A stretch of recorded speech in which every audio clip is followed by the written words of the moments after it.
प्रेम से वृंदावन बिहारी लाल की। श्री भगवान वाच उत्क्रांतं स्थितं वापि भुञ्जानं वा गुणान्वितं विमूढानानुपश्यन्ति पश्यन्ति ज्ञानचक्षुषा।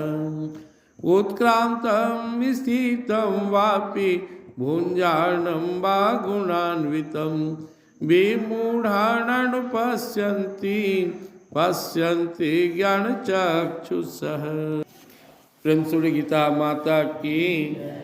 भगवान श्री कृष्ण जी महाराज कर है, पिछले श्लोक में हम लोगों ने सुना कि यद्यपि हम स्वभाव से दिव्य हैं, आनंद में है, शांति में है, लेकिन मन हमारे आत्मा के बीच में अवरोध पैदा किए हुए है, अपने और हमें जान नहीं दे रहा है। आत्मा अपने आप को जान नहीं पा रहा है क्योंकि मन संसार के विषयों में भाग रहा है और आत्मा हम चुपचाप सोए हुए, मतलब एक तरफ से साथ दे रहे हैं। अब यह सिस्टम चल रहा है, देखते देखते शरीर बचपन से जवानी बुढ़ापा मृत्यु को प्राप्त हुआ, फिर कर्मानुसार नया जन्म। अब जो नया शरीर से प्राप्त हुआ तो नया शरीर में जब हम प्रवेश करेंगे, फिर से हमारा नया जन्म हुआ, फिर से बच्चा बने, तो हम अपने पुराने ही संस्कार को लेकर वहाँ पहुँचेंगे। हम जैसे इस जन्म में जैसा हमारा स्वभाव है, जैसा हमारा संस्कार है, हमारे अंदर शुभाशुभ जो गुण है, ये लेकर हम प्रवेश कर जाएंगे। इसलिए आप देखते हैं कि बचपन से ही संस्कार झलकता है, कोई बहुत सात्विक संस्कार का है, कोई रजोगुणी है, कोई तमोगुणी है, किसी को बचपन से भगवान मान रहा लग रहा है तो कोई नास्तिक होता है। तो यह जो है कि शरीर में रहते, अब जैसे यहाँ पे बैठे हुए रामचंद्र बाबू, ये आप सत्संगी उदाहरण के द्वारा हम लोग समझ रहे हैं। भगवान क्या कर रहे हैं? उत्क्रांतम स्तम वापि भुंजानंबा गुणान्वितम विमूढ़ानानु पश्यन्ति पश्यन्ति ज्ञान चक्षुषा।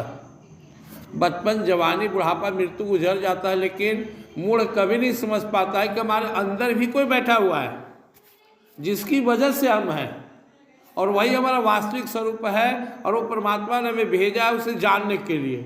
हम पूरे संसार को जानने में अपनी पूरा ऊर्जा लगा देते हैं, रात दिन कहाँ क्या हो रहा है, लेकिन हम वो मूर्ख है, महामूर्ख है जो अपने आप को नहीं जान पाते हैं।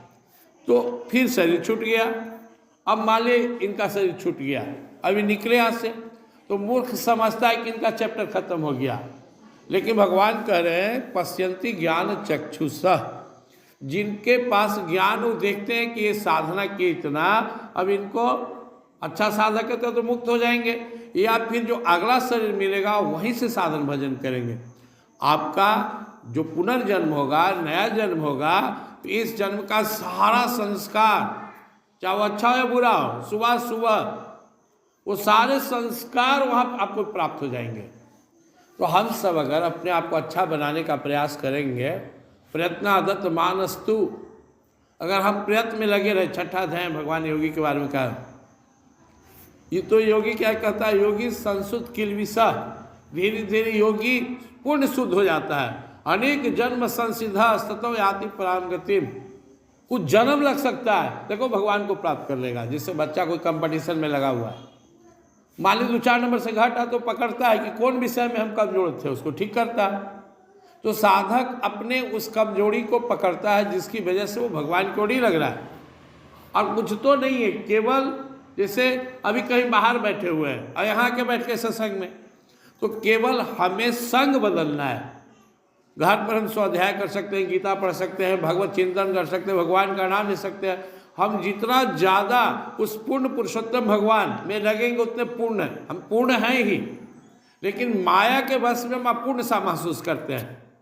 संसार अपूर्ण है, हम जितना संसार का चिंतन करेंगे, संसार का मनन करेंगे, संसार का चर्चा करेंगे, उतने हम अपने को अपूर्ण महसूस करेंगे। और जितना उस पूर्ण पुरुषोत्तम भगवान परमात्मा का सुमिरन करेंगे, अपने आप को पूर्ण अनुभव करेंगे। पूर्ण तो हैं ही। तो भगवान कहते हैं मूर्ख लोग ना तो अपने शरीर में स्थित उस अंतरात्मा परमात्मा को, न दूसरे के शरीर में स्थित उस अंतरात्मा को अनुभव करता है।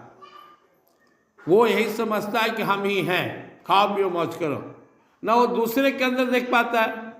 लेकिन जिनके पास विमूढ़ा नानु पश्यंती पश्यंती ज्ञान चक्षुषा, लेकिन जिनके पास ज्ञान रूपी चक्षु है, ज्ञान नेत्र है, वो देखते हैं कि अगर कोई आदमी भगवान का भजन कर रहा है तो उसका क्लास शुरू हो गया।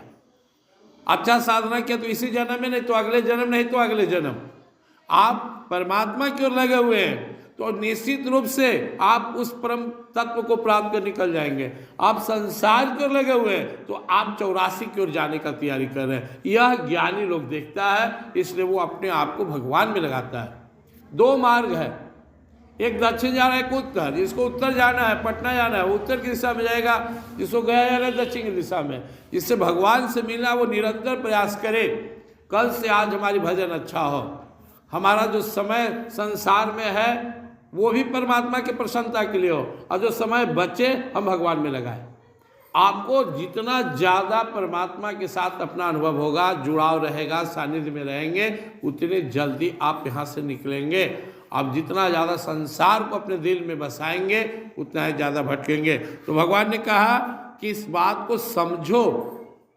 पिछले श्लोक में भगवान ने कहा, क्या कहा था? ममई वांसो जीवलोक के जीभूत सनातन मनस स्थान इंद्रियाणी प्रकृति स्थानी कस्ती। यद्यपि कि यह जीव मेरा है, सनातन है, जीवभूत सनातन अनादिकाल से है, लेकिन मुझे भुला दिया, मुझे छोड़ दिया और संसार को अपना मानकर फंसा हुआ है। अब जीव को तय करना है कि मुझे संसार में रहना है, यहाँ से निकलना है। और इसके लिए परमात्मा ने कहा कि मैं एक ही काम करूँगा, तू मेरे तरफ आया तो स्वीकार कर लूँगा। सन्मुख होई जीव मोहि जब ही जन्म कोटि अघनाश ही तभी। आना तो पड़ेगा, हम सबको परमात्मा के शरण में जाना पड़ेगा। ना जाएंगे तो आपकी मर्जी। आप केवल उनसे सच्चे मन से कहते कि मैं आप ही का हूँ, वास्तव में उन्हीं का है। तो भगवान का ही शर्त है कि अगर मेरा शरणागत हो जाओ, अपने आप को मुझे सौंप दो, तो मैं तुम्हें छोड़ ही नहीं सकता। भगवान ने अर्जुन से कहा, कौन्तेय प्रति जान ही नामे भक्ता प्रणश्यति। अर्जुन मेरा हो जाए तो उसका अब विनाश नहीं होगा, लेकिन मेरा हो जाए तब। हम लोग पूजा कर रहे हैं, पाठ कर रहे हैं, जप कर रहे हैं, मंदिर जा रहे हैं, लेकिन भगवान से कह नहीं पाते हैं कि मैं आप ही का हूँ। अगर हम अपने आप को भगवान को सौंप दें तो हम झाड़ू मारेंगे ना तो भक्ति है। जब हम उन्हीं का होगा तो जो करेंगे उन्हीं का करेंगे। सबरी माँ क्या कर रही हैं? या बहुत सारे भक्त हुए, क्या करें बोलो? जो करें भगवान के लिए कर रहे हैं। इसलिए हमें भगवान के आदेश का पालन करना है। हमें ज्ञान नेत्र से देखना है कि हम संसार में हैं, लेकिन संसार का नहीं है। संसार में हमें एक मानव तन के रूप में मौका मिला है, हमें फिर वापस निकलना है। और अगर हम भगवत भजन करते हैं, भगवान के शरणागत होते हैं, तो हम निकल जाएंगे। इस भाव में रहना। प्रेम से वृंदावन बिहारी गीता।